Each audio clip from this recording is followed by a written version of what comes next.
예, 감사합니다. 요한복음 8장 우리 성경 말씀 보겠습니다. ありがとうございます。ヨハネの8章の聖書の御言葉を読みます。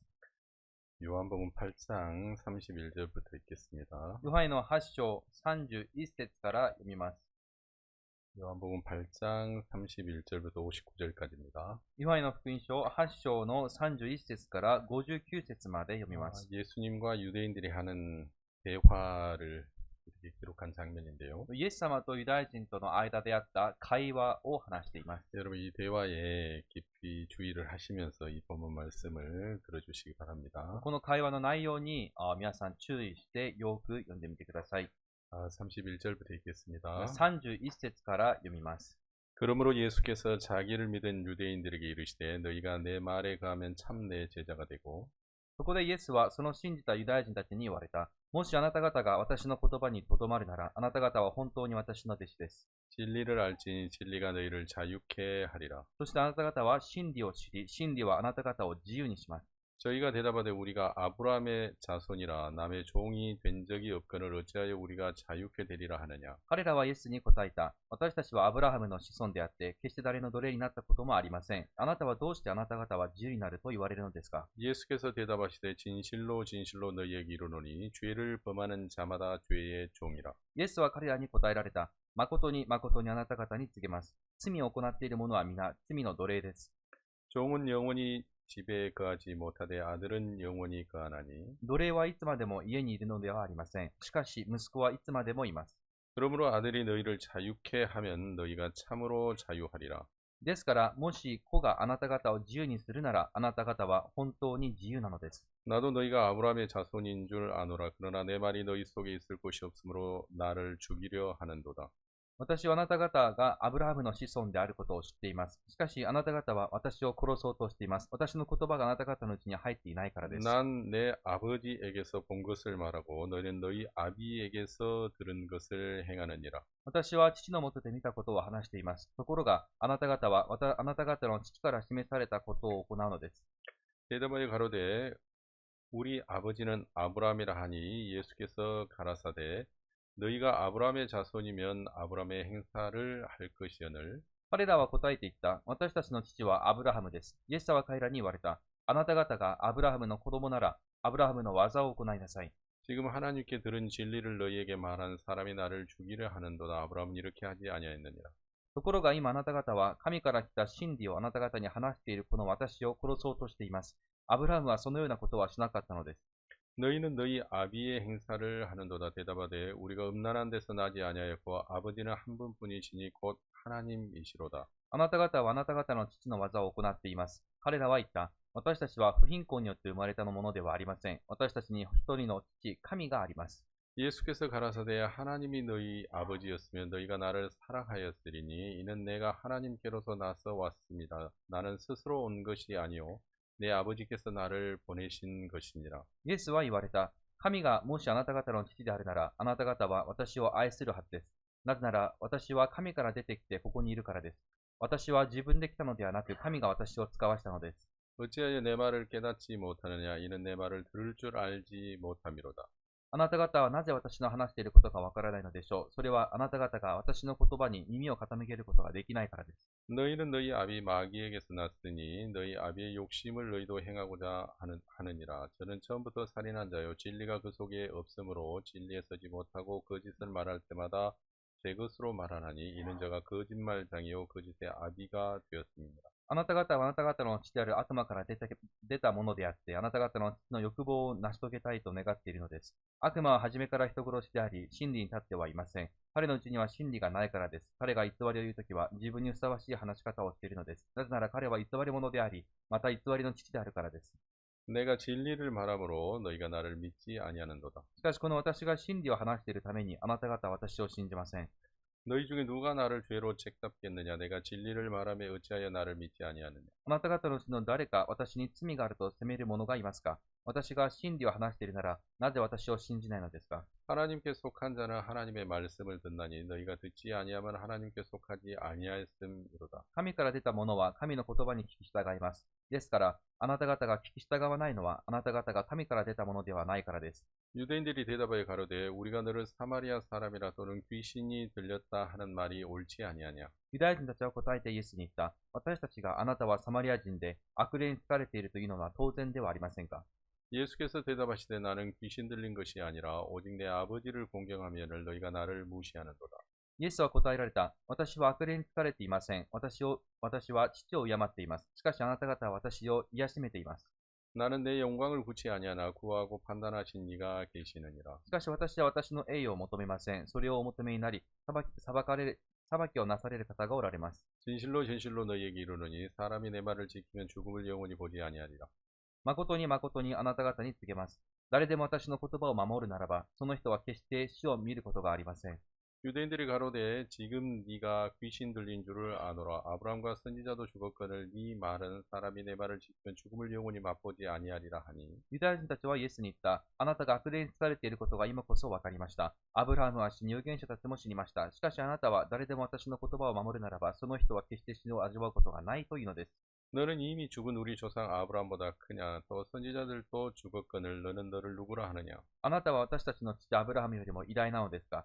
そのアブラハムは死んだのです。預言者たちもまた死にました。あなたは自分自身は誰だというのですか？ 예수께서 대답하시되 내가 내게 영광을 돌리면 내 영광이 아무것도 아니오니와 내게 영광을 돌리시는 이는 내 아버지시니 곧 너희가 너희 하나님이라 칭하시는 그이시라. イエスは答えられた。私がもし自分自身に栄光を期すなら、期するなら、私の栄光は虚しいものです。私に栄光を与える方は私の父です。この方のことをあなた方は私たちの神であると言っています。 너희는 그를 알지 못하되 나는 아노니 만일 내가 알지 못한다면 나도 너희같이 거짓말쟁이가 되리라. 나는 그를 알고 또 그의 말씀을 지키노라. けれどもあなた方はこの方を知ってはいません。しかし私は知っています。もし私がこの方を知らないというなら私はあなた方と同様に偽り者となるでしょう。しかし私はこの方を知っており、この御言葉を守っています。 너희 조상 아브라함은 나의 때 볼 것을 즐거워하다고 보고 기뻐하였느니라. あなた方の父アブラハムは私の日を見ることを思って大いに喜びました。彼はそれを見て喜んだのです。 유대인들이 가로되 네가 아직 50도 못 되었는데 아브라함을 보았느냐. そこでユダヤ人たちはイエスに向かって言った。あなたはまだ50歳になっていないのにアブラハムを見たのですか？ 예수께서 가라사대 진실로 진실로 너희에게 이르노니 아브라함이 나기 전부터 내가 있느니라 하시니. イエスは彼らに言われた。誠に誠にあなた方に告げます。アブラハムが生まれる前から私はいるのです。 너희가 돌을 들어 치려 하거늘 예수께서 숨어 성전에서 나가시니라. すると彼らは石を取ってイエスを投げつけようとした。しかしイエスは身を隠して宮から出て行かれた。 예수님과 유대인들이 하는 그 대화하는 장면을 오늘 제가 읽었습니다. イエス様とユダヤ人との会話をする場面について読みました。 제가 왜 이제 이 장면을 읽었느냐면요. 私がなぜこの場面を読んだのかと言いますと、 예수님이 계속해서 말씀하고 계시지만 イエス様が続けて話をされているんですが、 예수님이 하신 말씀이 유대인들의 마음에 하나도 안 받아들여지는 겁니다. イエス様がおっしゃっているその言葉がユダヤ人の心には全く受け止められていないんです。 진리가 너희를 자유케 하리라 그러면 真理があなた方を自由にすると言えば、 예수님 저도 자유하고 싶습니다. イエス様、私も自由になりたいです。 내가 자유할 수 있도록 도와주십시오. 私が自由になれるよう助けてください。 자, 이러면 이제 예수님의 말씀을 받아들이는 사람이에요. こう話せばその人はイエス様の言葉を受け入れた人です。 근데 진리가 너희를 자유케 하리라 그러는데 しかしここで真理があなた方を自由にすると言ったとき、 아니 우리는 종된 적이 없는데 왜 자유해야 되지? 私は誰の奴隷になったこともありません。なぜ自由にするんでしょ 우리는 아브라함의 자손이야. う？私たちはアブラハムの子孫です。 종된 적이 없는데 무슨 자유가 있어? 奴隷になったこともないのに自由もありますか？ 예수님의 말씀을 안 받아들이는 거죠. イエス様の御言葉を受け入れていません。 여러분 그래서 예수님이 말씀하실 때마다 だからイエス様がおっしゃるたびに、 이 유대인들은 예수님의 말씀을 전혀 받아들이지 못하고 있는 그런 이야기가 계속 반복되고 있습니다. ユダヤ人たちは全くその言葉を受け止められていない様子が続いています。 너희는 하나님이 너희 아버지가 아니야. あなた方の父は神ではない。 자, 이렇게 얘기하죠. 41절에. 41節を見ましょう。 너희는 너희 아비의 행사를 하는도다. 대답하되 우리가 음란한 데서 나지 아니하고 아버지는 한 분뿐이시니 곧 하나님이시로다. あなた方はあなた方の父の技を行っています。彼らは言った。私たちは不貧困によって生まれたものではありません。私たちには一人の父、神があります。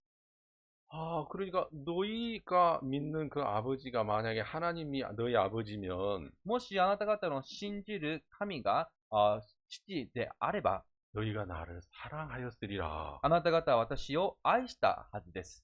근데 너희는 나를 믿지 하지 않느냐. けれどもあなた方は私を信じていませんね。 그러니 너희는 너희 아비가 하나님이 아니라 마귀다. つまりそれはあなた方の父は神ではなく悪魔だ。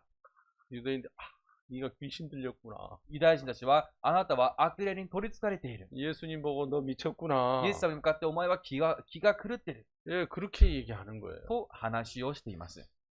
여러분, 그러니까 예수님과 유대인들이 대화를 하는데 イエス様とユダヤ人が会話をしていますが、 하나도 유대인들이 예수님의 말씀을 안 받아들여요. ユダヤ人は全くイエス様の言葉を受け入れていません。 아브라함은 나의 때 볼 것을 보고 기뻐하였느니라. アブラハムは私の日を見ることを思って大いに喜びました。 그러니까 유대인들이 생각하죠. するとユダヤ人たちは考えました。 사람의 나이는 아직 50도 안 됐고 あの人はまだ50歳にもなってない。 아브라함은 벌써 한 3,500년 전의 분이신데 アブラハムは約これから3500年前の話なのに、 그래 이제 얘기해요. それで話します。 아니 네가 50도 안 됐는데 아브라함을 봤느냐. あなたはまだ50歳になっていないのにアブラハムを見たのですか？ 그리고 예수님이 더 엄청난 얘기를 해요. するとイエス様はもっとすごいことを話します。 아브라함이 있기 전부터 내가 있었느니라 그래. と私はアブラハムが生まれる前からいるのです。 이게 너무 화가 나가지고 そして彼らは憤ったあまり、 예수님을 막 돌로 쳐 죽이려고 하는 イエス 거예요. 様を石で撃ち殺そうとしました。 그러니까 예수님하고 유대인하고 이 대화를 하는데 イエス様とユダヤ人が会話をしていますが、 예수님이 자세하게 말씀을 하시는데도 불구하고 今イエス様が詳しくおっしゃっているにもかかわらず、 여러분 예수님의 이야기가 유대인들의 마음에 하나도 들어가지가 않는 거예요. イエス様の御言葉がユダヤ人らの心に全く入れていません。 지금 그 장면을 지금 요한복음 8장에 기록을 해놨어요. 今そのちょうど場面をヨハネの福音書8章に記されました。 여러분 왜 이것을 하나님이 기록해 놓으셨을까요? 皆さん、なぜ神様はこの御言葉を記録されたんでしょ 믿음을 가진 이야기가 아니라 う？これは信仰を持った話ではありません。 예수님을 계속 거부하고 믿지 않는 그 장면을 이 귀한 성경책 속에 기록을 해놨단 말입니다. イエス様を拒否し、信じないその場面をこの尊い神の書に記されました。 그렇죠? そうですね。 그러니까 여러분 이 부분이 우리에게 굉장히 중요한 부분이기 때문에 그러는 거예요. それをつまり、この部分も私たちにとってとても重要だからです。 자, 예수님의 말씀대로 イエス様がおっしゃった通りに、 지금 유대인들은 하나님을 믿는 게 아니라 마귀를 믿고 있어요. 今ユダヤ人は神ではなく悪魔を信じています。 그리고 마귀의 행사를 하고 있고 そして悪魔が行うことを行っていて、 그가 거짓말을 말할 때마다 제 것으로 여긴다고 말을 했어요. そしてここでは偽りを言うたびに自分のことを話すのですと言いました。 그러니까 여러분 지금 유대인들이 하는 이야기는 거짓말이고 마귀에게서 받은 것인데 つまり今ユダヤ人たちが話しているのは彼らのものでない悪魔からもらったものです。 여러분 근데 이제 문제가 뭐냐면 では問題は何でしょう？ 유대인들 중에 아무도 그것을 인지하지 못하고 있다는 사실입니다. ユダヤ人の中でそれを認識できている人が一人もいないということです。 여러분 그렇죠? 皆さんそうですね。 만약에 그걸 인지할 수 있었다면 もしそれを認識できていたなら、 여러분 예수님 이야기를 거부하지 않았을 겁니다. イエス様がおっしゃる言葉を拒否しなかったんでしょう。 그런데 그들은 지금 마귀의 행사를 하고 마귀에게서 들은 이야기를 하고 있지만 しかし彼らは今悪魔がする技を行っていて悪魔から聞いたことを話していますが、 마귀에게서 들은 마음으로 예수님을 미워하고 예수님을 죽이려고 하고 예수님을 비방하고 있는데 悪魔から聞いたその言葉通りにイエス様を憎んで非難し殺そうとしていますが、 예, 그들 중에 어느 누구도 아, 내가 마귀에 의해서 이렇게 예수님을 대항하고 있구나. 그렇게 생각을 하지 않는 거예요. 彼らの中で誰一人、今、悪魔によって自分がイエス様に対抗しているんだなと知りません。 그러니까 예수님이 자세히 설명을 해 주셔도 で、そこでイエス様が詳しく説明しても、 죄를 짓는 자마다 죄의 종이니라. 罪を犯す者は皆罪の奴隷なのです。 죄를 짓는 자마다 마귀의 종이야. 罪を犯す者は皆悪魔の奴隷だ。 너희에게는 자유가 필요해. 今あなた方には自由が必要なんだ。 너희에게는 하나님의 아들이 필요해. 今あなた方には神の息子が必要である。 아들이 너희를 자유케 하면, そして息子が自由にしたとき、 진리가 너희를 자유케 하면, 真理があなた方を自由にしたとき、 자, 아들이 너희를 자유케 하고 진리가 너희를 자유케 할 때 너희가 죄에 대하여 자유하게 되는 거야. 真理と息子があなた方を自由にしたとき、その時かろうじてあなた方は罪から自由になれるんだ。 자, 여러분, 이제 예수님은 이 유대인들에게 자유를 주고 싶어 합니다. イエス様はユダヤ人たちに自由を与えようとしました。 자, 죄에 대하여 자유를 주고 싶어 합니다. 罪からの自由を与えようとしました。 자, 너희가 하나님을 열심히 잘 믿어야 되는 게 아니라 それはあなた方が神を一生懸命信じるべきなのではなく、 아들이 너희를 자유케 해야 너희가 자유해져. 子があなた方を自由にしてこそ自由になるんだ。 그래서 이 말씀을 하신 예수님의 마음은 今このことをおっしゃったイエス様の心は、 이 죄 가운데 헤매고 있는 이 유대인들에게 자유를 주고 싶어서 이런 말씀을 하고 계시는 거예요. 罪の中をさまようユダヤ人たちに自由を与えようとしてこのことをおっしゃいました。 근데 예수님의 눈에는 이들이 죄의 종이지만 イエス様の目には彼らが罪の奴隷でしたが、 여러분 본인들의 눈에는 자기는 죄의 종이 아닌 거예요. しかし彼ら本人たちの目には自分は罪人ではないんです。 신앙을 잘하고 있고 の奴隷ではなく信仰をうまくしていて、 하나님을 잘 믿고 있는 사람. 神様を上手に信じている人だと思っていました。 여러분 이해 가시죠? 皆さん理解できますね。 자, 여러분 이 2000년 전에 유대인과 예수님과의 이 대화는 2000年前のイエス様とユダヤ人のその会話は 여러분 지금도 계속되고 있습니다. 今も引き続き行われています。 여러분 지금 이 시대에도 제일 어려운 부분이 이런 부분입니다. 今日もとても難しい点がここです。 누군가가 誰かが 내 신앙에 좀 문제가 있다. 自分の信仰に問題があるな。 하나님을 믿는 믿음이 이게 아니다. これは神を信じる信仰ではない。 여러분 만약에 자기 신앙에 대해서 그것을 인지할 수만 있다면 もし自分の信仰についてその点を認識できるとすれば、 여러분 그 사람은 올바른 믿음을 갖기가 너무너무 쉬워지고 단순해집니다. その人にとって正しい信仰を持つことがとても簡単で、そして単純になります。 여러분 근데 이제 잘못된 신앙을 하고 있고 잘못된 믿음을 가지고 있으면서도 しかしながら間違った信仰生活をしていながらも、 여러분 왜 무엇이 잘못됐는지 자기가 그걸 몰랐을 때 なぜ、そしてそれがどうして間違っているのかわからないとき、 그때 이제 신앙은 혼돈이 오기 시작을 합니다. その時から信仰生活における混沌が始まります。 그래서 이제 제가 이제 목사로서 이제 여러 사람 만나서 이제 상담을 하고 성경을 가르치는데요. 私は牧師として、いろんな方と会ったり、信仰相談をしているものですが、 어떤 사람은 ある人は 이렇게 만나서 이렇게 말씀 전하고 복음 전해요. 会って話をして福音を伝えます。 근데 말씀을 전하고 복음을 전하면 御言葉を伝えて福音を伝えると、 예수님이 내 죄를 사했군요. イエス様が私の罪をあがなったんですね。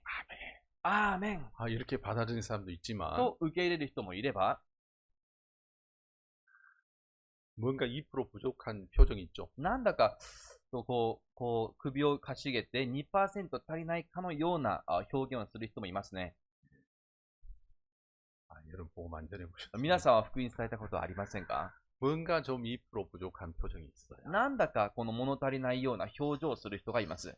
알기는 알겠는데 わかりはしたんですが、 말씀이 그렇다니까 죄가 없기는 없는 것 같은데 御言葉でそう言うなら罪がないようですが、 여러분 마음에 확신을 갖지 못하는 사람도 있어요. 心に確信の持てない人もいます。 여러분 교회를 다니는 사람들 치고 教会に通っている人の中で、 예수님이 우리 죄를 사하셨다 그거 모르는 사람 뭐 단 한 사람도 없을 イエス 겁니다. 様が私たちの罪をあがなわれた、これを知らない人は一人もいません。 근데 그거 다 알고 で 있는데 これをみんな知っているんですが、 문제는 자기 마음에서 죄에 대하여 해방이 안 되고 자유가 없는 거예요. 問題はその心は罪から解放されず自由がありません。 자기 마음 중심에서 야 나는 모든 죄를 사함 받았다. その心の中心で、私はすべての罪から許された。 여러분 예수님 십자가에 분명히 죽으신 건 알지만 イエス様が十字架で確かに亡くなったことは分かっていますが、 여러분 마음에서 그 예수님이 내 죄를 사했다는 믿음과 확신이 없는 거예요. 心からイエス様がその罪をあがなわれたという信仰、確信がありません。 아 그렇지 예수님이 내 죄 사했지.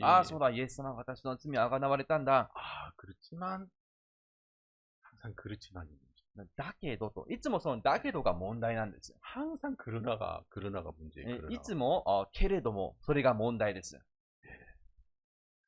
그러나 사람은 매일 죄를 지으니까. けれども人は皆日々罪を犯しますから、 그러니까 죄인이지. だから罪人なんです。 이런 생각이 드는 거예요. という考えが生じます。 그러니까 여러분 사람이 신앙이 혼돈이 오는 이유가 뭐냐면 皆さん、人々の信仰生活に混乱が生じる理由は、 제가 얘기하는 이야기입니다. 私がいつも話していることです。 그 사람이 두 소리를 듣고 있기. その人は二つの声を聞いているからです。 여러분 신앙은 두 소리를 들으면 복잡. 皆さん、信仰生活は二つの声を聞くと複雑になります。 야고보서 1장은 이렇게 기록이 돼요. ヤコブの手紙一章ではこのように記録されています。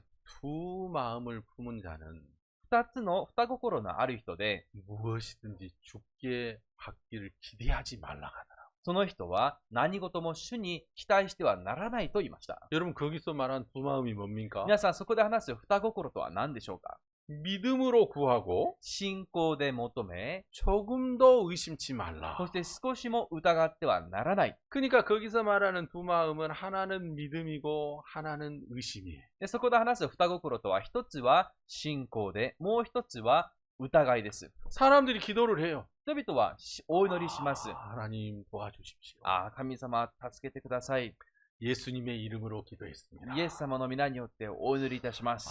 내가 예수님의 이름으로 기도했으니까 私がイエス様の皆によってお祈りしたから、 하나님이 도와주시겠다. 神様が助けてくださるんだ。 그런 생각이 들어요. という考えもあります。 그러다 조금 있다가 そしてしばらくした後、 진짜 하나님의 기도 들어주실까? 本当に神様が私のお祈り聞いてくださるかな？ 나는 믿음이 없는데 いや、私信仰ないんだけど 난 ね。 신앙을 잘 못하는데 私は信仰生活下手なんだけどね。 난 교회도 잘 못 가는데 自分は教会にもたびたび行けないんだけどね。 난 육신적인데 自分は肉的なんだけどね。 진짜 내 기도를 들어주실까? 本当に私のお祈り聞いてくださるかな？ 그리고 또 이제 무슨 생각이 드냐면 そしてまた何を考えるか。 아니야 무엇이 기도하고 구한 건 받은 줄로 믿으라 했잖아. 違う、祈って求めたことは何でもすでに受けたと信じなさいとおっしゃったじゃないか。 그렇지 그렇지. そうだそうだそうだ。 하나님 내 기도 들어주실까? 神様がお祈り聞いてくださるはずだ。 그래 좀 있다가 そしてまたしばらくして、 근데 왜 이렇게 안 들어줘? でもなんでこんなに答えてくださらない 진짜 かな？ 들어주는 거야. 本当に聞いてくださるのかな？ 좀 있다가 またしばらくして、 아니야 하나님 기도 들어주셔. 違う、神様がお祈り聞いてくださる。 조금 있다가 またしばらくして、 근데 왜 지금까지 안 들어줘? 네? 왜 지금까지 안 들어줘? でもどうして未だに聞いてくださらないんでしょう？ 진짜 이거 되는 거야? これ本当にできるの？ 그러니까 사람이 믿음과 의심 사이를 왔다 갔다 하는 거야. 人々は信仰と疑いのその狭間を行ったり来たりしています。 그러니까 믿음의 소리를 들었다가 だから信仰の話を聞いては、 의심의 소리를 들었다가 疑いの声を聞いては、 두 소리를 듣고 있는 거죠. 二つの声を聞いています。 이해가시죠? 理解できますか？ 그러니까 사람이 헷갈리는 거예요. だからその人はこんがらがるんです。 그 믿음이라는 것은 皆さん、信仰というものは 하나의 소리만 들어야 돼요. 하나의 소리. 一つの声だけを聞くべきです。 하나님의 말씀. 神の御言葉。 그 예수님의 말씀 하나만 들어야지 믿음의 확신이 들어요. イエス様の御言葉一つだけ聞いてこそ信仰による確信が生じます。 근데 두 소리를 들으면 けれども、二つの声を聞いてしまうと、 확신이 안 들어요, 확신이. 確信が持てません。 늘 믿음을 들었다가 いつも信仰を聞いては、 의심을 들었다가 疑いの声を聞いては、 우리 교회 안에도 이제 그런 분들 계세요. 教会の中にもそういう方いらっしゃるんですよ。 교회 오시면 하나님 말씀 듣습니다. ね、教会へ来た時は一生懸命神の御言葉を聞きます。 과연 예수님이 내 죄를 사하시고 やはりイエスが私の罪をあがなわれたんですね。 구원받은 게 맞구나. 私が果たして救われたんですね。 이제 집에 차 타고 가요. そして車で家に帰ります。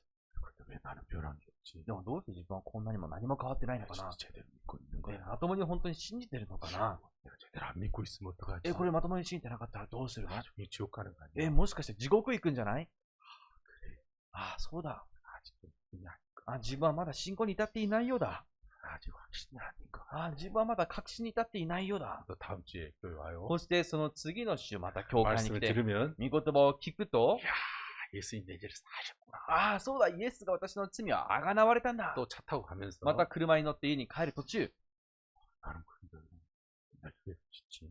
でもどうして自分はいつも罪を犯すのかな。 화를 안 내려고 화가 나. なんかあったらすぐに怒るし、 악한 생각을 안 하려고 악한 생각이 드는데 悪いこと思いたくなくても思ってしまうのに、 내가 진짜 죄를 안 받았나? 本当に自分の罪が許されたの 내가 かな。 진짜 믿고 있나? 自分が本当に信じてるのかな。 그러니까 교회 와서는 하나님 말씀을 듣고 教会に来ては神の御言葉を聞いて、 교회 문턱 넘어서부터는 이제 마귀가 넣어주는 소리를 듣는 거예요. 教会のドアをくぐって出た後からは悪魔の話を聞きます。 근데 문제는 사람들이 그 두 소리를 듣고 있는데 問題は人がその二つの声を聞いているということです。 그 마귀가 넣어주는 그 소리, 悪魔の入れるその声、 그 소리는 딱 소리의 이름표가 마귀의 소리라고 이름표가 써 있지 않아요. その声にはこの特に変わってこの悪魔の声というこの表札はありません。 여러분 우리 교회 이제 있다 보면 皆さん、教会で生活してますと、 우리 교회로 오는 택배가 아닌데 우리 교회로 배달이 되는 택배가 있어요. 本来教会に届くはずでなかったものが届く時があります。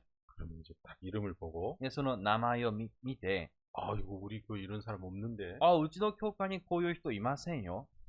택배사에 전화를 해서 それで配達の会社に電話をして、 아저씨 이거 잘못 온 것 같아요. おじさん、これ多分間違えたんだと思います。 이거 다시 한번 확인해 주세요. もう一回確認してみてください。 그리고 이제 와서 다시 이제 가져가서 아 미안하다 하면서 가져가거든요. で、もう一回来ては、申し訳ないですねと言って取って帰りますが、 여러분 그럴 수 있죠. 皆さんそういうことはありますね。 여러분 택배가 얼마나 양이 많습니까? 皆さん、届けるそのものの数多いですよね。 예, 그러니까 그런 실수 할 수 있어요. だから時にそういうミスもあります。 근데 물건이 왔을 때 だから物が届いた時、 그게 다 이름이 써 있어요. 이름이. そこにきちんと名前が書かれてます。 그렇죠. そうですか？ 이름이 써 있어서 가와노상 우리 전도사님 거구나. 알아요. この名前が書かれてあって、川野だったら、うちの伝道師のものだとわかります。 근데 다른 이름이 써 있는 우리 거 아닌 거 알잖아요. でも、他の名前が書かれたら、私たちのものでないとすぐにわかります。 우리가 아니면 우리가 이제 안 받아들이고 돌려주는 거예요. だから私たちのものじゃなかったら、それを受け取りません。返します。 여러분 그러니까 택배처럼 皆さん、その宅急便と一緒です。 마귀의 생각이 마귀 발신이 마귀 그렇게 딱 써 있으면 だからもし悪魔のその声、考えに悪魔と発信元が書かれているなら、 야 이거 마귀가 보낸 거네. これ悪魔が送ったやつなんだな。 빨리 전화해가지고 急いで電話して、 택배에서 아저씨 빨리 마귀가 보낸 거 빨리 가져가세요. 宅急便のおじさん、早く悪魔が届けたものがあります。持って帰ってください。 야 그럼 너무너무 좋을 거예요. もしそうできるなら本当にいいんでしょう。 그렇죠? そうですね。 그런데 여러분 하나님 말씀은 でも皆さん、神の御言葉は 발신지가 하나님이에요. 하나님. 発信元が神様です、ね。 발신지가 성경이라고 다 써 있어요. 発信元が聖書とすべて書かれてます。 근데 마귀가 보내는 그 소리는 しかし悪魔が届ける声は 여러분 발신지가 마귀라고 안 써 있어요. 発信元が悪魔と書かれていません。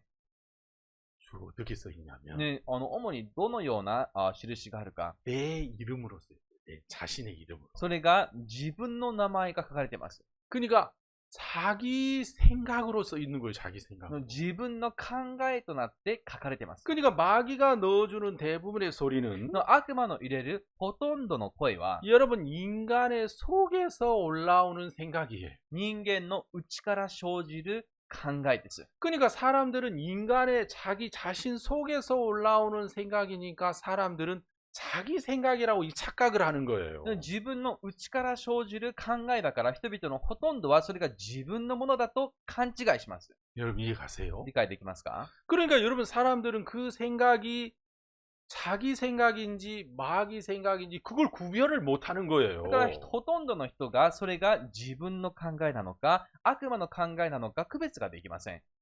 이스라엘에는 다이아몬드가 유명한 イスラエルではダイヤモンドが有名なんだそうです。 다이아몬드가 많이 나는 거. ダイヤモンドがたくさん出るようで、 그래서 이제 다이아몬드 전문 학교에서 ダイヤモンド専門学校で 가공하는 기술을 가르치기도 합니다만 加工技術を教えたりもするんですが、 진짜와 가짜를 구별하는 그 감별 훈련도 많이 시켜요. 本物と偽物のその識別をするこの鑑別訓練もするそうです。 근데 처음에 훈련을 어떻게 시키냐면 最初どのような訓練をさせるか、 이 다이아몬드 99개를 진짜를 넣고 99個の本物のダイヤモンドを置いて、 가짜를 하나. その中に一つ偽物を入れておきます。 그래서 진짜를 많이 보게 한대요. 네. 本物をたくさん見せるそうです。 그래서 진짜를 많이 보다 보면 本物をたくさん見ているうちに、 가짜를 하나를 딱 찾아. 偽物一つを見つけ出せるそうです。 먼저 진짜를 보게 한대. まず最初、本物を見せます。 그래서 나중에는 そして、後からは、 이제 가짜 99개를 넣어놓고 偽物99個を置いて、 거기다 진짜 하나만 넣어. そこに本物を一つだけ入れておきます。 그렇게 이제 훈련을 계속 시킨다고 하더라고요. そのような訓練をさせるそうです。 여러분 그러니까 사람들은 皆さん、人々が 자기 속에 있는 이 생각이 自分の中にあるその考え、 마귀의 생각인지 아닌지 이걸 구별을 잘 못해요. それが悪魔の思いであるかどうかの区別ができません。 내가 제일 화가 나는 건 언제냐면 私が最も憤りを感じるときがいつか、 성도들이 저한테 상담하러 와요. 生徒さんたちが私に相談しに来ます。 말씀을 펴서 잘 얘기 들어요. 御言葉を開いて、このお話しします。 아, 예, 목사님. はい先生、はい先生と。 그리고 돌아가서는 내가 시킨 대로 하나도 안 해요. そして自分の家に帰った後、私が言った通り全くしてくれません。 다 자기 생각대로. みんな自分が思った通りにします。 하나님 말씀 아예 관심도 없어요. 神様の御言葉も鼻から半信がありません。 그러니까 나한테 물으러 오는 게 だから私に聞きに来るそれは、 자기가 가지고 있는 생각에 동조해 달라는 것이지 하나님의 인도를 받으려고 온 건 아니죠. 自分が持っているこの考えに同情してほしいという意図であって、神の御言葉を知りに来たわけではなかったわけです。 그러니까 사람들의 마음속에 皆さん、人々の心の中には、 여러분 자기 생각이라고 가정하고 있지만 自分の考えという催しをしてますが、装ってますが、 인간의 생각이 아니라 마귀의 생각인 거예요. それは実は人間の思いではなく、悪魔の考えです。 여러분 창세기 3장을 읽어보면 皆さん、創世記の3章を読みますと、 너무너무 신기한 이야기가 있습니다. 非常に不思議な御言葉があります。 에덴 동산에 선악을 알게 하는 나무의 실과가 있는데 エデンの園には善悪を知る木がありました。 하나님께서 말씀하셨어요. で、神様が言われます。 선악을 알게 한 나무의 실과를 먹지 마라. 먹는 날에는 정령 죽으리라. 善悪を知る木の実を取って食べてはならない。食べれば必ず死ぬと。 자, 여러분 하나님 이렇게 말씀하셨죠? 皆さん、神様がそのようにおっしゃいましたね。 자, 이 말씀을 잘 생각해 보세요. この御言葉をよーく考えてみてください。 하나님이 보실 때, 神様がご覧になるとき、 하나님이 판단하실 때 神様が判断されるとき、 선악을 알게 하는 나무의 실과를 먹으면 안 돼요. 善悪を知る木の実を取って食べてはいけません。 먹으면 죽는 나무예요. 食べると死ぬと言われました。 먹으면 망하는 나무의 실과예요. で、その実は食べたら滅びるものです。 그래서 선악을 알게 한 나무의 실과를 먹지 말라. だから善悪を知る木の実を食べてはならない。 먹는 날엔 정령 죽으리라 그렇게 말씀하신 거예요. それを食べれば必ず死ぬと言われました。 자, 하나님은 먹지 말기를 바라는 마음이시죠. 神様は食べて欲しくないという心がありますね。 그렇죠? そうですね。 근데 똑같은 나무의 실과를 보고 마귀가 말했어요. しかし、同じ木を見た悪魔がいました。 야, 네가 저것을 먹는 날에는 ね、もしあなたがそれを食べれば、 눈이 밝아져. あなたの目は開ける。 선악을 알게 돼. 善悪を知るようになる。 하나님처럼 될 거야. 神のようになるはずだ。너무 피부가 고와져가지고 아름다워져.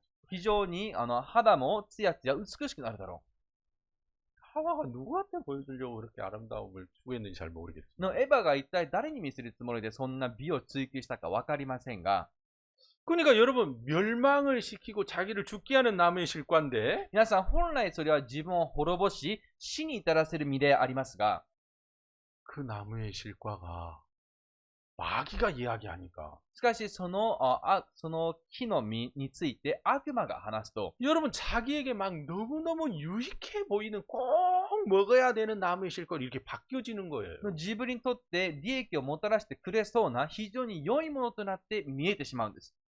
여러분 이상하지 皆さん 않습니까? おかしくないですか？ 여러분 이상하지 않으세요? 皆さん変だと思いませんか？ 그러니까 여러분 하와가 자기 눈으로 선악을 알게 하는 남의 실과를 지금 보고 있어요. 今エヴァは彼女の目で善と悪を知る木の実を見ています。 그죠? そうですね。 근데 먹지 말라고 하는 하나님의 마음을 통해서 선악을 알게 하는 남의 실과를 바라보면 の食べるなとおっしゃった神様の心を通して善と悪の知る木の実を見れば、 절대 먹어서는 안 돼. それは絶対に食べてはいけないものです。 근처에도 가지 말아야 돼. 近寄ってもいけないな。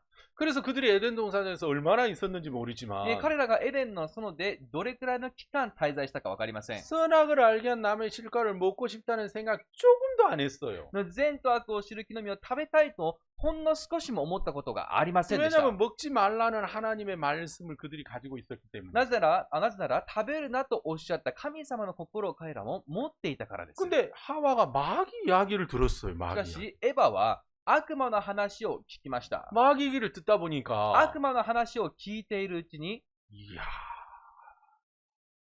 하나님이 나를 속였네.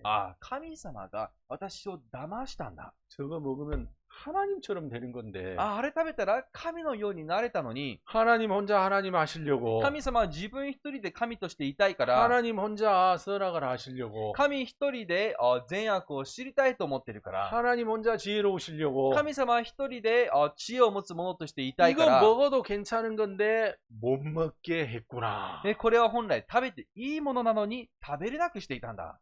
예. 마귀가 그렇게 한 거예요. 悪魔がそうしたんです。 마귀가. 悪魔が。 그래서 여러분 똑같은 나무의 실과인데 皆さん、同じ木の実ですね。 하나님의 말씀으로 하나님의 마음으로 나무의 실과를 봤을 때는 먹어서는 안 되는 나무의 실과였지만 神様の御言葉で、神様の心で見たときにそれは食べてはならない実だったんです 마귀 が、 말을 받아들여서 보니까 悪魔の言葉を受け入れてから見ると、 여러분 그 나무의 실과는 너무너무 자기에게 필요하고 유익된 나무의 실과였어요. その木の実は自分にとっては非常に利益をもたらしてくれる良い木になったんです。 여러분 컴퓨터는 모니터라는 게 있습니다. 皆さん、パソコンにはモニターがありますね。 그렇죠. そうですね。 모니터가 있고 하드가 있고 그렇죠. モニターがあってハードがあります。 여러분 이 모니터는 하드에 있는 것을 보여주는 창이에요. 창. 皆さん、モニターはハードの中に入っているものを見せる窓口です。 여러분 그렇죠. そうですね。 우리도 똑같아요. 私たちも一緒です。 여러분 눈은 창문과도 같아요. 창문. 皆さんのこの目は窓と一緒です。 눈이 보는 게 아니라 目が見るわけではなく、 마음이 보는 거예요. 心が見ます。 하나님의 마음으로 선악을 알게 하는 나무의 실과를 보느냐? 神の心で善と悪を知る木の実を見るか、 마귀가 넣어준 말을 통해서 선악에 알게 하는 나무의 실과를 보느냐?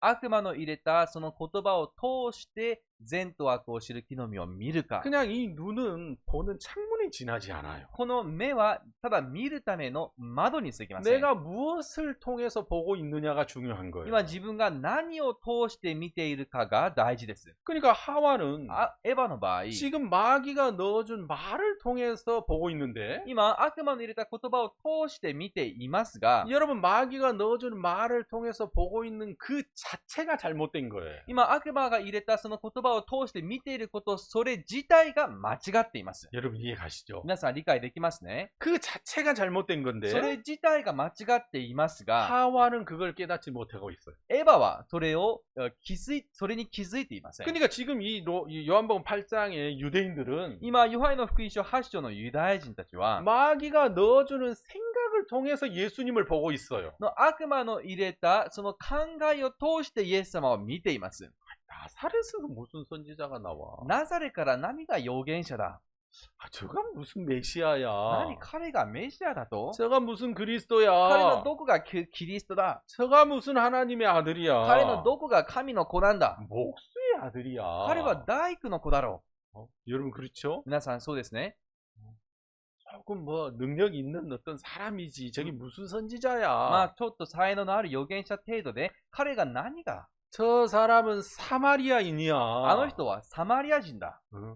사마리아인들하고 친한 거 보면 하나님 믿는 사람 아니야. サマリア人と仲がいいことからして、神から来たものではない。 그러니까 유대인들은 ユダヤ人たちは、 똑같은 예수님을 바라보고 同 있지만 じイエス様を見ていますが、 여러분 예수님의 제자들은 예수님을 바라볼 때 야, 오실 그이가 아니냐. イエス様の弟子たちはイエス様を見て、あ、これから来るとおっしゃったその方ではない 야, か。 그리스도가 아니시냐. あの方はキリストではないか。 야, 와 보라. ほら、来てごらんなさい。 너희는 나를 누구로 하느냐? あなた方は私を何というか。 주는 그리스도시요 살아계신 하나님의 아들이십니다. 主はキリスト、生きておられる神の子でいらっしゃいます。 베드로가 그렇게 얘기했잖아요. ペテロがそう答えましたね。 그러니까 똑같은 で、 예수님이지만 同じイエス様を見ていましたが、 자, 제자들 중에 대부분은 예수님을 그리스도로 보고 있습니다. 弟子たちのほとんどがイエス様をキリストとして見ていました。 근데 똑같은 し 예수님이지만 かし、同じイエス様を見ていても、 지금 이 유대인들은 사마리아인으로 보고 있습니다. 今ユダヤ人たちはサマリア人として見ています。 네가 귀신 들린 사람 で 아니냐? あなたは悪霊に疲れているのではないか。 네가 미친 사람 あ 아니냐? なたが気が狂った人ではないか。 여러분 그러면 그들이 보는 눈이 잘못된 것이 아니라 皆さん、彼らの見ている目が間違っているわけではありません。 여러분 그들이 알지 못한 다른 세계의 마음이 들어와서 예수님을 보고 있는 거예요. 彼らの知らない他の世界の心が入ってそれを通してイエス様を見ています。 여러분 똑같은 선악을 알게 나무의 실과지만 皆さん、同じ善と悪を知る木の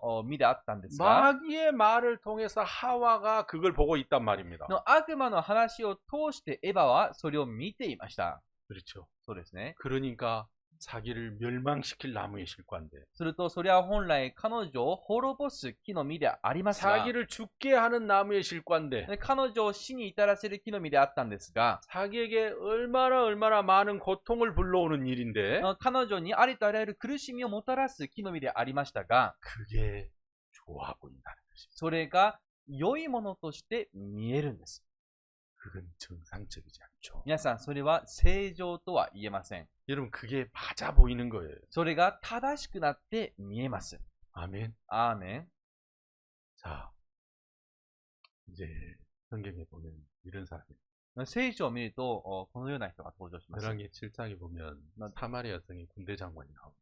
の第二列王記の7章を見ますと、サマリアのその町にいたこの軍隊の侍従がいます。 여러분 군대 장관 그 사마리아 성은 이제 막 너무너무 기근이 들었어요. 皆さん、そのサマリアの町、城は、大きな飢饉に悩まされていました。 적이 쳐들어와서 敵が攻めてきて、 사마리아 성을 빙 둘러 포위를 했어요. そのサマリアの城、町を包囲しました。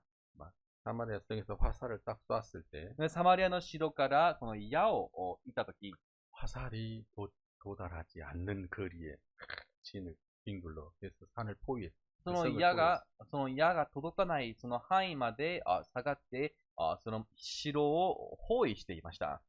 그래서 전쟁을 해내야 되는데 でそこで戦争をしたんですが、 포위를 하고 でもただ包囲しただけで 전쟁을 안 했어요. 戦争はしなかったんです。 그래서 이제 성으로 들어가는 양식을 다 차단시킨 거죠. でその城に入る食料の道をすべて塞ぎました。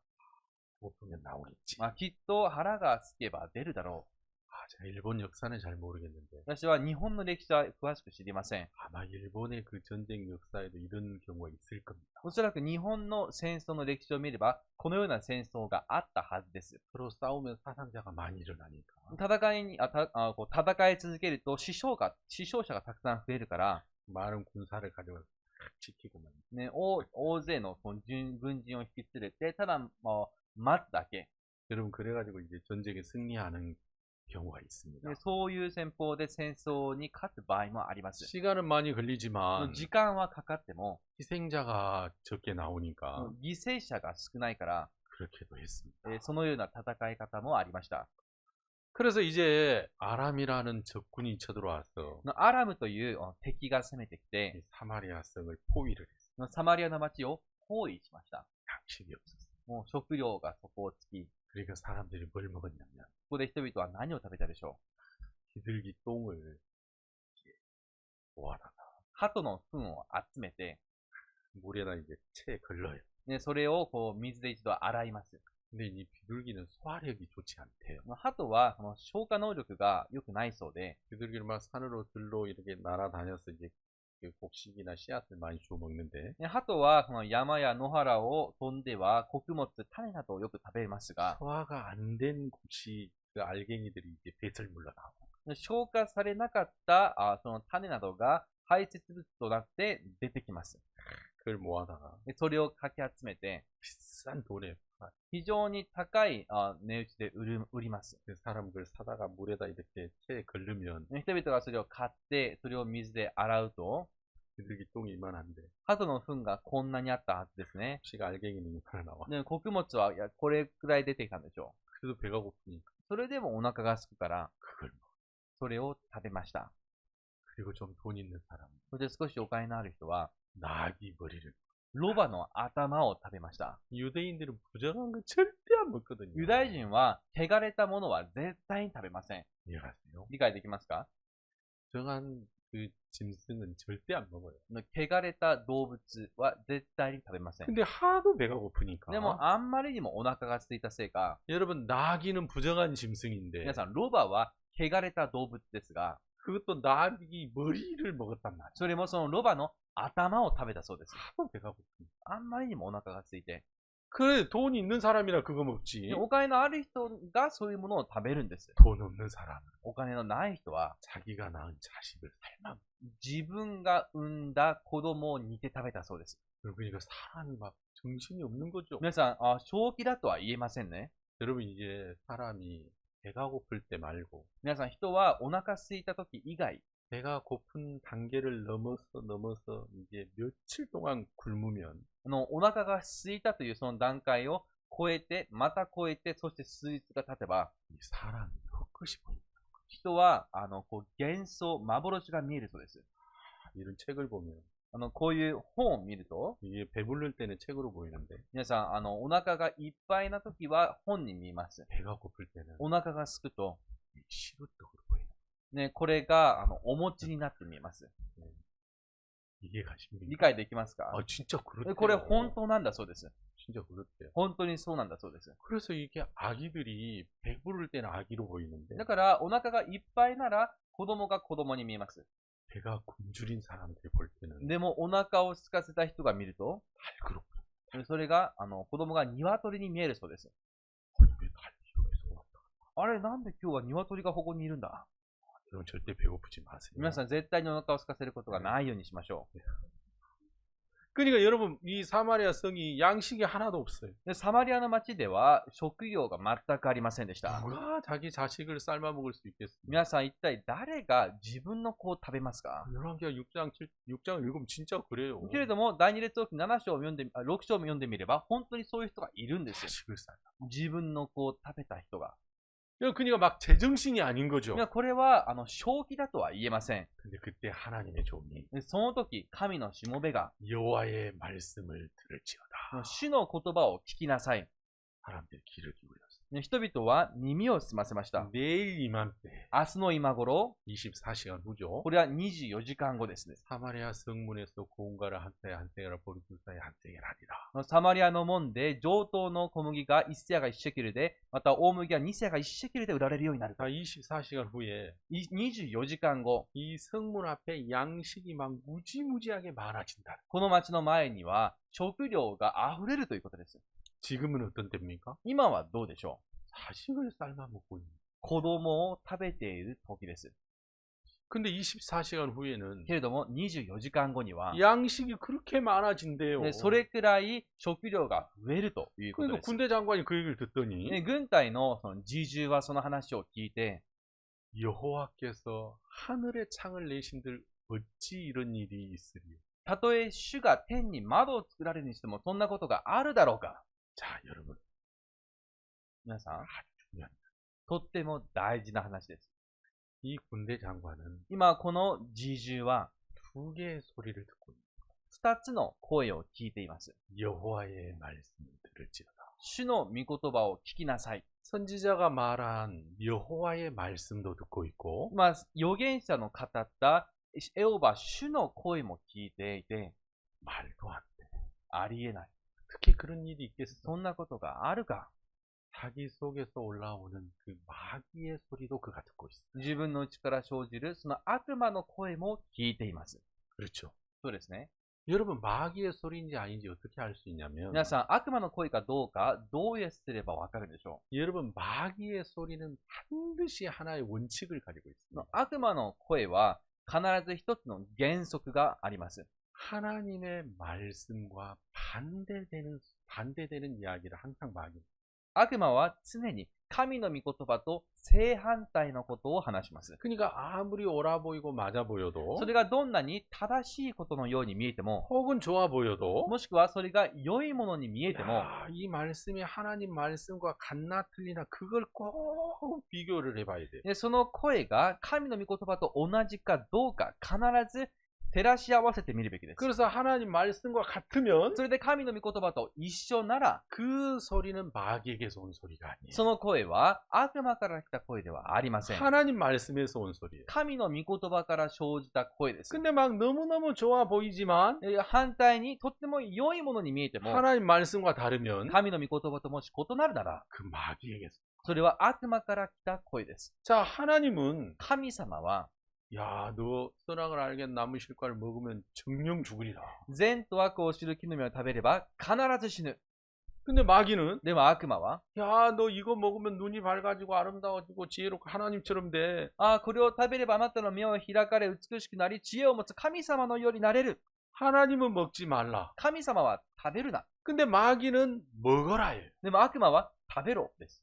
왜? なぜ？ 이거 먹으면 눈이 밝아지고 지혜롭고 아름답게 돼. これを食べれば目が開け知恵を持つ美しくなる。 너무너무 아름다운 말을 했지만 本当に美しいことを話したんですが、 먹지 말라고 하는 하나님 말씀과는 다른 말이에요. それは食べるなとおっしゃった神様とは異なる話です。 여러분 이해 가시죠? 皆さん理解できますか？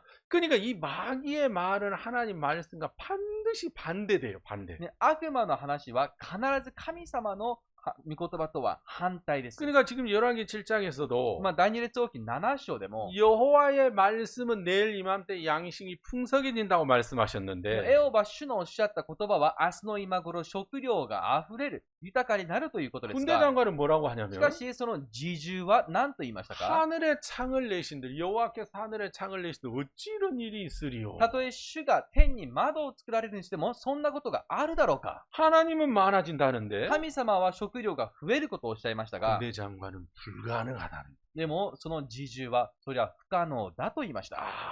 그건 불가능. いや、それは不可能です。 적이 우리를 포위하고 있는데 어떻게 그게 가능해? 今敵が我々を包囲しています。そんなことが可能でしょうか？ 지금 비둘기 똥을 먹고 자식을 삶아 먹는데 어떻게 그게 가능해? 今、鳩の糞を食べ、自分の子供を食べるこの中でそれが可能ですか？ 현실적이지 않아. 現実的ではありません。 그건 과학적이지 않아. それは科学的ではありません。 그건 너무 불가능한 이야기야. それは完全に不可能な話です。 자, 여러분. 군대 장관을 옳은 이야기, 합리적인 이야기를 하는 것 皆 같지만 さん、侍従は正しいこと、また合理的なことを話したように見えます。 하나님 말씀과는 다른 이야기. けれども、神の御言葉とは正反対です。 그게 마귀. 異なることです。それが悪魔の声です。 아멘. アーメン。 그러니까 하나님이 군대 장관한테 말했어. だから神様がその侍従に話しました。 네 눈으로 보리라. ね、確かにあなたは自分の目でそれを見る。 그러나 먹지는 못하리라. それを食べることはできない。 24시간이 지났어요. 24時間が続きました。 막 양식이 막 무지무지 성 앞에 많이 쌓였어요. 今、そのサマリアの門の前では食料がたくさんあります。 왜냐면 그 포위하고 있던 아람군이 다 도망을 갔거든. なぜなら包囲していたアラム人がみんな逃げてしまったからです。 그래서 그들이 가지고 있는 양식을 다 가지고 온 거예요. ね、彼らが持っていた食料をすべて運んできたんですね。 양식이 막 무지무지 많아졌는데 食料はいっぱいになりました。 군대 장관이 안 돼요. でも軍隊のその自治はダメです。 성 밖에 나가면 안 돼요. 街の外に出てはいけません。 문 앞을 가로막았어. その扉を塞ぎました。 백성들이 遮りました。 아니 지금 우리가 굶어 죽나 저게 죽나 똑같은데 왜 우리를 가로막냐 해가지고 밀쳐가지고 팔로 밟았어요. 밟아서 죽였어요. 民たちは、ここで私が飢え死にするも敵によって死ぬも同じだ。なんで邪魔すると言って彼を押し倒し踏んでいきました。 여러분 우리는 좀 자주자주 이렇게 착각을 하는데요. 皆さん、私たちはよく錯覚を起こします。 하나님은 거짓말하는 사람 싫어할 거야. 神様は嘘つきは嫌いなはずだ。 도둑질하는 사람 싫어할 거야. ね、盗む人嫌いなはずだ。 가늠하는 사람 싫어할 거야. 勧誘した人嫌いなはずだ。 이런 범죄하는 사람 싫어할 이렇게 생각을 해요. 犯罪を行った人を嫌うはずだという考えがあります。 여러분 하나님이 범죄한 사람을 좋아하지는 않습니다. 皆さん、神様は犯罪した人を好きなわけではありません。 하나님은 좋아하지는 않지만 神様は好きではないですが、 그렇다고 죄를 안 짓는다고 기대하지도 않습니다. だからといって、その人が罪を犯さないことを期待するわけでもありません。 왜? なぜですか？ 우리는 죄악 중에 잉태되고 죄 중에 출생한 아담의 후손이기 때문입니다. 私たちは罪の中で身ごもられ、そして罪の中で生まれたアダムの子孫だからです。 아멘. アーメン。 그래서 우리는 죄를 안 지려고 해도 질 수밖에 없다는 것을 하나님은 알고 계셔요. だから私たちは罪を犯したくなくても犯さざるを得ないものであることを主はご存知です。 여러분 죄를 안 지려면 皆さん、罪を犯したくなければ 마귀한테 속지 말아야 돼요. 悪魔に騙されてはいけません。 근데 여러분 마귀는 인간보다 훨씬 더 지혜가 좋기 때문에 でも悪魔は人間よりもずっと知恵をたくさん持っていて、 여러분 마귀에게 속지 않을 사람이 아무도 없어요. 悪魔に騙されない人は誰もいません。 IQ가 20, 30만 똑같은 인간이어도 차이가 나도 皆さん、この人間の間で IQ20、30の差があってもすぐに違いますか？わ 그 かります。 사람을 잘 이해 못 하잖아요.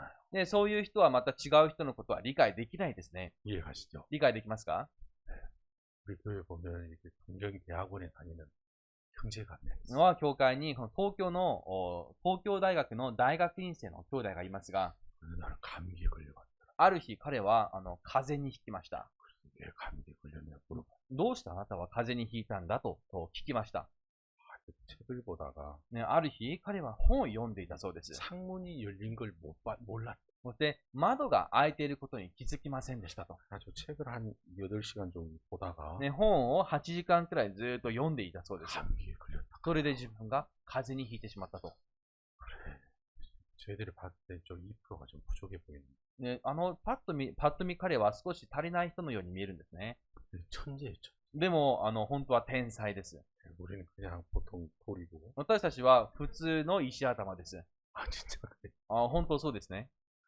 그러니까 이제 그 사람도 IQ 머리가 좋은 사람, 머리 안 좋은 사람 잘 이해 못해요. 皆さん、人も頭のいい人、悪い人で互いに理解できません。 그런데 마귀를 어떻게 인간이 이길 수가 있겠습니까? でも、悪魔に人間がどうやって勝ちますか？ 마귀보다 인간이 훨씬 지혜가 부족하니까 人間は悪魔よりもずっと知恵の面で 하나님은 인간이 마귀에 쏟고 죄를 짓는다는 걸 알고 계세요. 劣っています。だから神様は人間が罪を犯すことをご存知です。 그래서 하나님은 だから神様は 우리에게 행한 행위를 따라 우리를 처벌하지 않으시고 私たち人間が犯したその行いに従って神は裁かれる方ではありません。 만약에 행위로 처벌을 할 것 같으면은 여러분 지옥에 안 갈 사람이 아무도 없어요. もし主が行いによって裁くのであれば地獄に行かない人は誰もいないでしょう。 그래서 하나님은 행위가 아니라 だから神様は行いではない 여러분 믿음을 따라 우리를 대하시기로 마음을 정하셨습니다.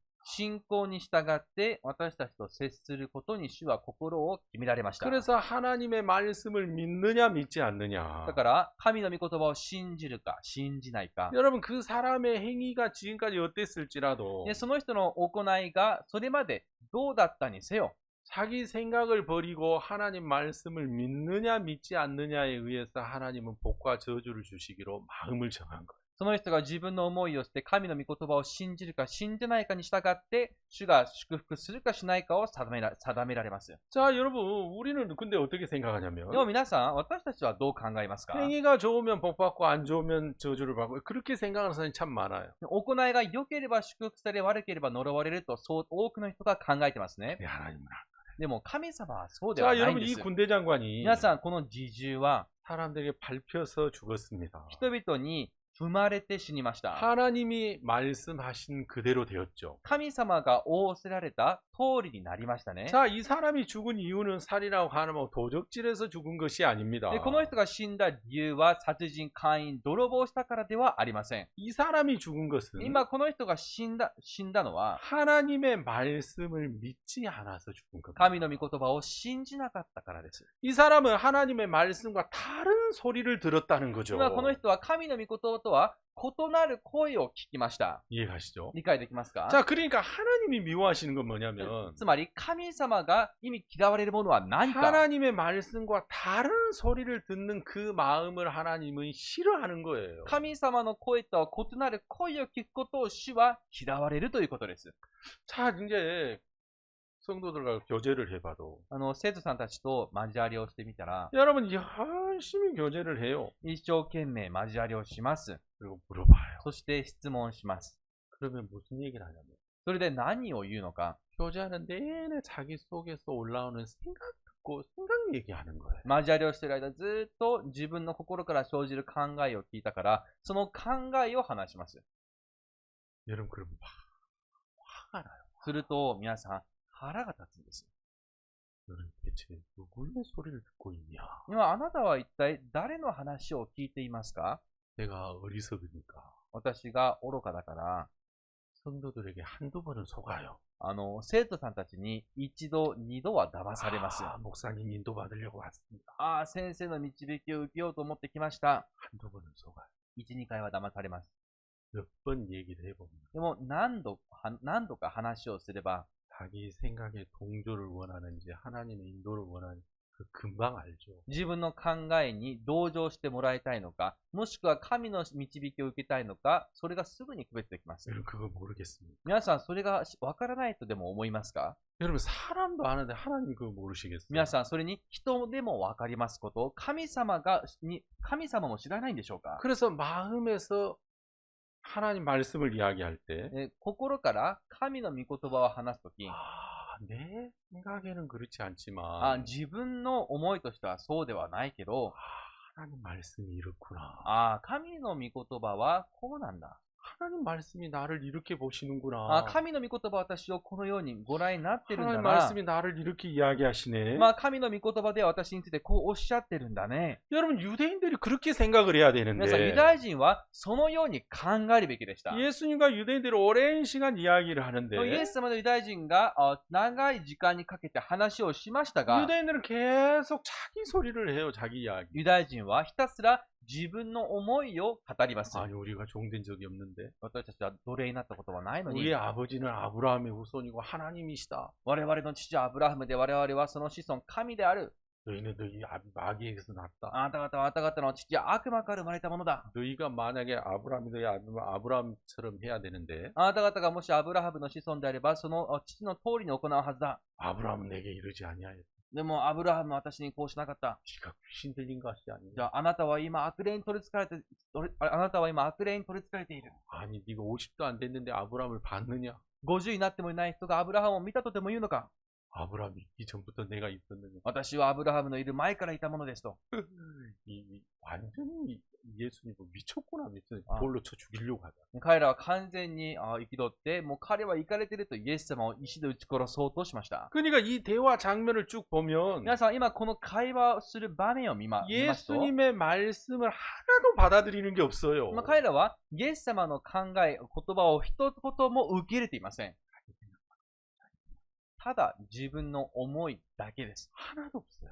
その他何もありません。 그러니까 대화가. だから会話が成 자, 立しないん 왜 で 이 す。 성경에 이렇게 기록이 ね、 됐냐면 聖書になぜこのことが記録されたんでしょう。 사람들은 하나님의 말씀을 마음에 받아들이고 신앙을 하는 것이 아니라 人々は神の御言葉を心に受け入れ信仰生活をせず、 마귀 소리를 듣고 신앙을 하고 있다는 거예요. 悪魔の声を聞いて信仰生活をしているという 여러분 ことです。 예수님의 십자가의 공로로 皆さん、イエス様の十字架の功績によって、 여러분 우리 죄가 영원히 사해졌습니다.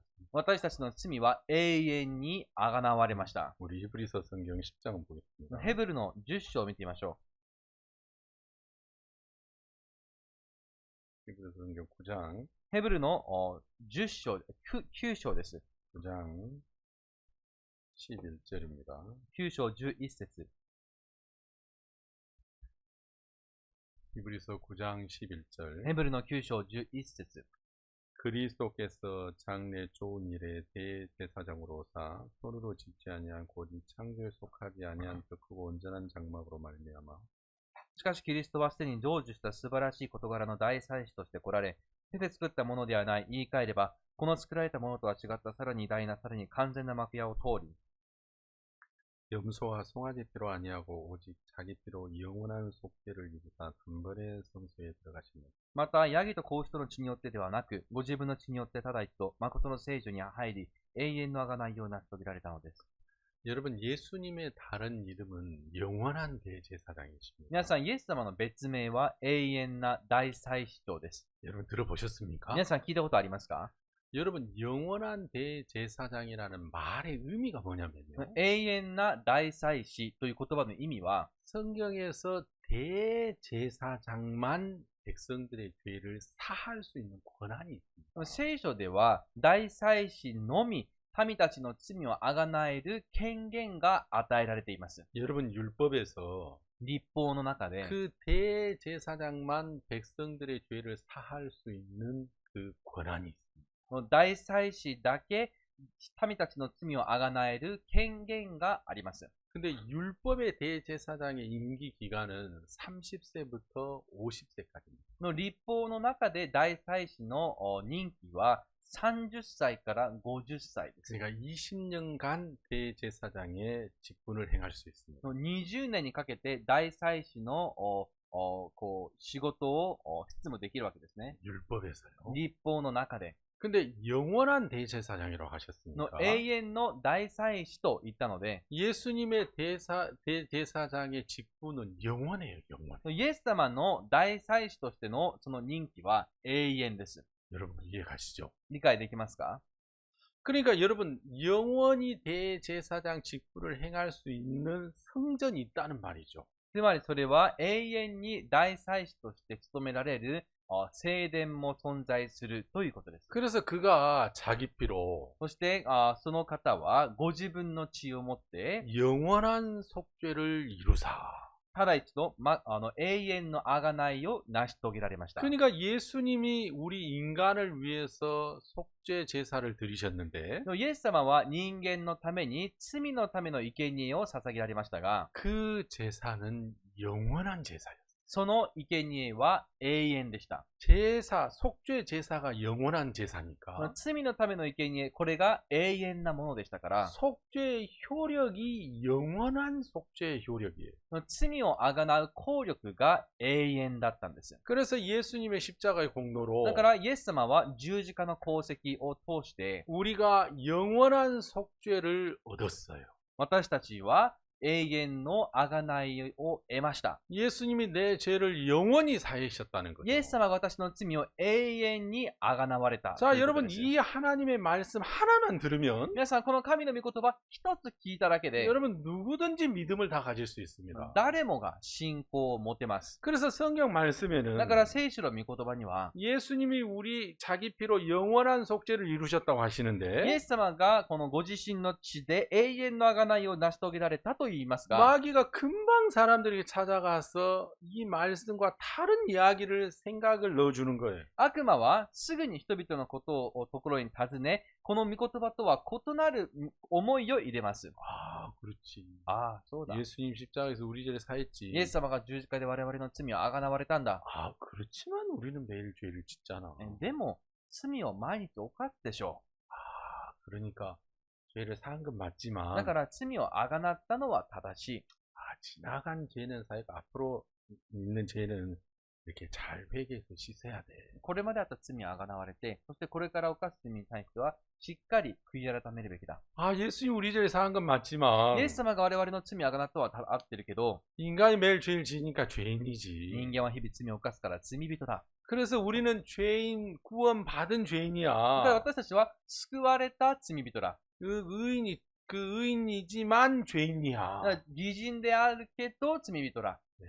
그런 말도 안 되는 논리를 만들어내는 거야. そのようなおかしな論理を作り出しまし 그러니까 た。 이제 두 가지 소리를 들으니까 二つの声を聞いていくから、 여러분 성경 말씀에는 皆さん聖書の御言葉には、 여러분 우리 죄가 영원히 사해진 게 틀림이 없는데 私たちの罪が永遠にあがなわれたことは間違いありません。 여러분 마귀가 우리 사람들 속에 다른 생각을 넣어줘요. で悪魔が私たちの中に異なる思いを入れます。 여러분 인간은 매일 죄를 지니까 죄인이야. 人間は日々罪を犯すから罪人なんだ。 여러분 이런 생각을 넣어주기 で 때문에 このような考えを入れます。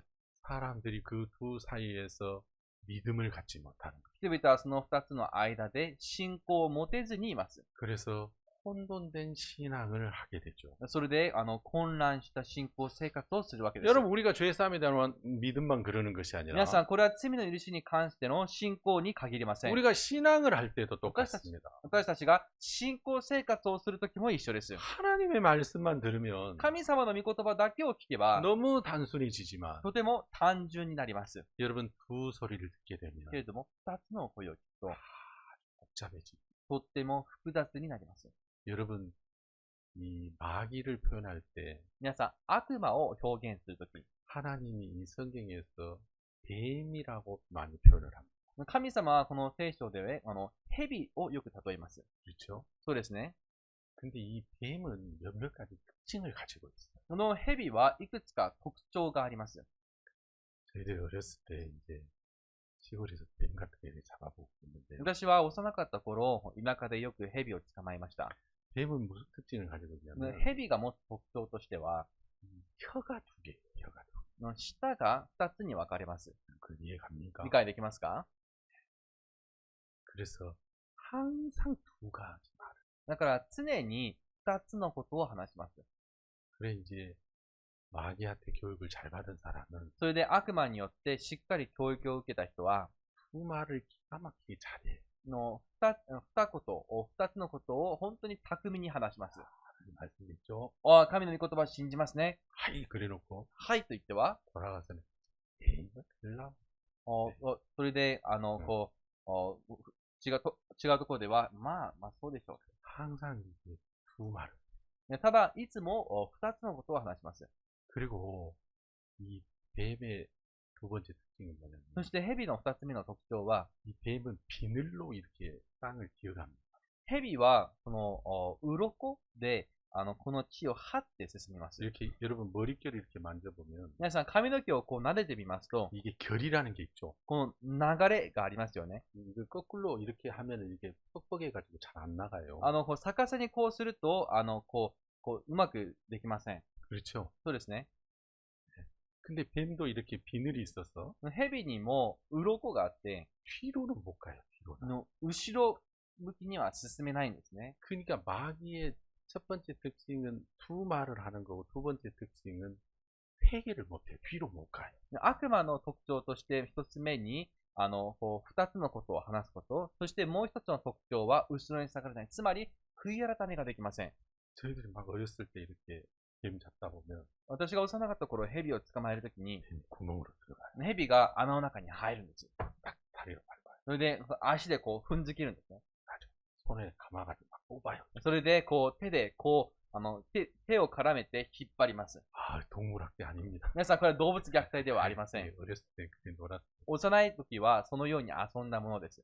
그러면 이제 보통 사람 같으면 안 되겠다 뒤로 이제 물러나는데 普通の人なら、ダメダメと言って、この後ろに下がるんですが、 뱀은 비늘이 서가지고 몸이 끊어지더라도 뒤로는 못 가요. 蛇は、その鱗が立って、たとえ体が、切断されることがあっても、後ろに行けません。 그러니까 이 마귀의 두 번째 특징은 마귀는 회개를 안 해요. 죽었다 깨어나도 회개를 안 해요. 悪魔の2つ目の特徴は、悪魔は絶対に悔い改めをしません。 그러니까 마귀의 교육을 잘 받은 だ 사람들은 から悪魔によって教育された人は、 고집이 1등 국민이라 1등 국민. その頑固さといえば本当にすごいんです。 그냥 고집 부리고 고집 절대 안 해요. もう本当に頑固で絶対に曲げません。 이해하시죠? わかりますか？ 그리고 세 번째 특징이 そ 뭐냐면 して3つ目の特徴があります。 이 그 뱀이 귀가 먹었어요. 蛇は耳が塞がってます。 여러분 이제 성경의 시편 58편에 보면 の聖書、詩編58編を見ます 이 と、 귀머거리 독사가 나와요. 귀머거리 독사. こう、目の塞がっているコブラについて出てます。 이 귀머거리 독사는 귀가 이 막혀서 귀머거리 독사가 아니라 今、この耳の塞がっているコブラは、ただ塞がっているわけではなくて、 귀를 막아서 귀머거리 독사예요. その耳を、耳が聞こえない理由は、耳を塞いでいるからです。 그러니까 이 뱀의 세 번째 특징은 蛇の3つ目の特徴として、 자기 속에서 올라오는 소리는 들어도 밖에서 들려지는 소리는 못 들어요. 自分の力の声は聞いても、外から聞こえる声は聞きません。 그러니까 마귀한테 훈련을 잘 받는 だか 사람들은 ら悪魔によってよくこの手なずけられている人は、 항상 자기 소리를 자기 소리. 常に自分のことを話します。 밖에서 들려지는 소리를 하는 게 아니라 外から聞こえてくる話ではなくて、 막 그 교제하고 상담 여러 시간 해요. の交わりも何時間もするんです。 그러면 들은 것이 나와야 되는데 では聞いたものが出るべきですが、 하나도 들은 게 안 나와. 全く聞いたものが出ま 자기 せん。 속의 것이 나와요. 自分の心の内の声が出てきます。 그러니까 귀막은 그 귀머거리 독사처럼 耳を塞いでいるコブラのように、 여러분 신앙을 사람들이 그렇게 하는 거예요. 信仰生活も人々はそのようにしています。 여러분 밖에서 하나님 말씀이 그 마음으로 들어가야 되는데 の外側から神の御言葉がその心の内まで入るべきですが、 귀를 막고 耳を塞いで、 여러분 자기 속에서 올라오는 소리만 들으니까 自分の内から出てくるその声だけを聞いているから、 신앙이 안 되는 겁니다. 信仰生活ができません。 교회만 가면 막 머리가 너무 아파. もう教会に行くだけで頭が痛い。 무슨 소리 하나도 모르겠어. もう何言ってるか全然わかんない。 여러분 그런 이유가 왜 그러냐면 皆さんその理由が何でしょ 여러분 그가 마음에서 두 소리를 듣고 있기 う？そ 때문에. の人がその心の中に2つの声を聞いているからです。 자 여러분 皆さん、 요한복음 8장은 ヨハネの福音書8章は、 그 두 소리를 듣고 있는 유대인들을 그려 その 놓았습니다. 2つの声を聞いているユダヤ人について描いてます。 왜 그랬냐? なぜだったか、 자 봐봐라. 見てみなさい。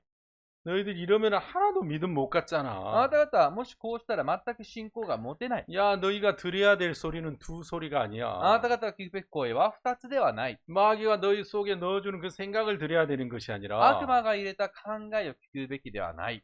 밖에서 들려지는 그 아들의 말씀, 예수님의 말씀, 그 진리의 말씀을 들어야 해. 外から聞こえてくる神の子、イエス様の声、真理の話を聞くべきだ。 그 진리의 말씀을 들었을 때 その真理の御言葉を聞いたとき、 여러분 우리가 믿음 위에 설 수 있고 私たちは信仰の上に立てます。 여러분 참되고 평안한 신앙을 할 수가 있게 됩니다. 平安で誠の信仰生活ができます。 예수님이 우리 절 영원히 사이는 분명히 성경에 기록이 돼 있어요. イエス様が私たちの罪を永遠にあがなわれたと、確かに聖書に明記されてます。 근데 마귀의 소리를 들으면 でも、悪魔の話を聞けば、 영원히 사했다는 이 말이 거짓말처럼 들려지는 永 거예요. 遠にあがなわれたというこの話が嘘のように聞こえます。 선악을 알게 남의 실과를 먹지 마라. 먹는 날은 죽으리라. 善と悪を知る木の実を食べてはならない、死ぬ。食べれば必ず死ぬ。 여러분 먹으면 큰일 나는 남의 실과인데 ね、これは食べたら大変なことになる木の実ですが、 마귀의 소리를 들으면 悪魔の話を聞くと、 이야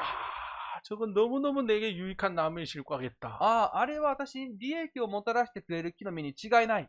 여러분 그렇게 돼요. そうなります。 예수님 우리를 영원히 사하셨다. イエス様が罪を永遠にあがなわれた。 너무 분명한 これは 말씀인데 本当に確かな御言葉です 거기에 が、 마귀의 소리가 더해지면 そこに悪魔の声が加わると、 영원히 속죄했던 이 말씀이 거짓말이에요. 永遠にあがなったというその御言葉が嘘になります。 마귀가 뭐라고 속삭입니까? 悪魔が何と囁きますか？